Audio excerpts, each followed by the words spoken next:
Vijayawada BJP ఆఫీసులో comment చేశారు. మా అభివృద్ధిని ఆపేది లేదు, మీరు కేసుల్లో ఇరుక్కోకుండా తప్పించుకోలేదు అని చెప్తే నా మీద దాడి చేశాను ప్రత్యక్షంగా.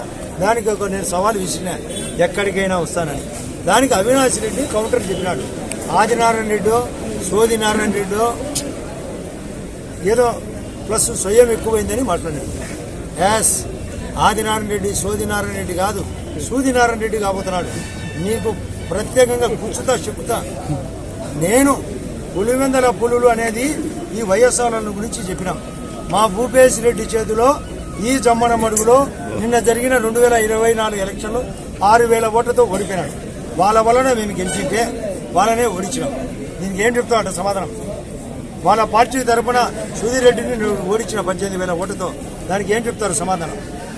ఈ కేసు నుంచి ఎట్ట బయటపడతారో చెప్పాలా? అవినాష్, నీకు చెప్తున్నాం, నువ్వు వినాశనం, విధ్వంసం, విషం, నీ బతుకంతా గుండెపోటుతోనే బతున్నారు. మీరు ఇది తెలుసుకోండి.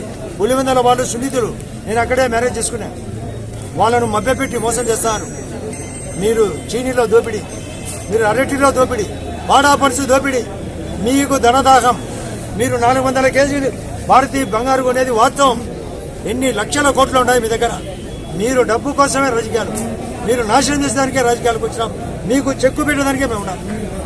ప్రతిపక్ష నాయకుడు ప్రతి నాయకుడు అయినాడు, విలన్ అయినాడు, డాన్ అయినాడు. అండర్గ్రౌండ్లో నోటికి వచ్చే అబద్ధాలు, నోటికి వచ్చే దౌర్జన్యాలు, లిక్కర్ కేసులో ఇరుక్కున్నారు, దొంగ సారాయి అమ్మినారు, దాంట్లో ఇరుక్కున్నారు, లడ్డు నెయ్యి కల్తీ దాంట్లో ఇరుక్కున్నారు, పరకామణి చోరీ దాంట్లో ఇరుక్కున్నారు. మరొకటి ఇప్పుడు వివేకానంద కేసు అక్కడ నాంపల్లి కోర్టులో నడుస్తుంది. రేపు 20వ తేదీ నాడు పాత కేసులు సంబంధంగా జగన్ రెడ్డి స్వయంగా హాజరవుతున్నాడు. దాంట్లోనే వాళ్ళ బతుకంతా ఏడ్చినది. గుండెపోటు అని చెప్పి గుండెపోటుతో కుటుంబం బతున్నారు. వాళ్ళు బయటకు వచ్చేది లేదు, సచ్చేది లేదు, మా అభివృద్ధిని ఆగేది లేదు.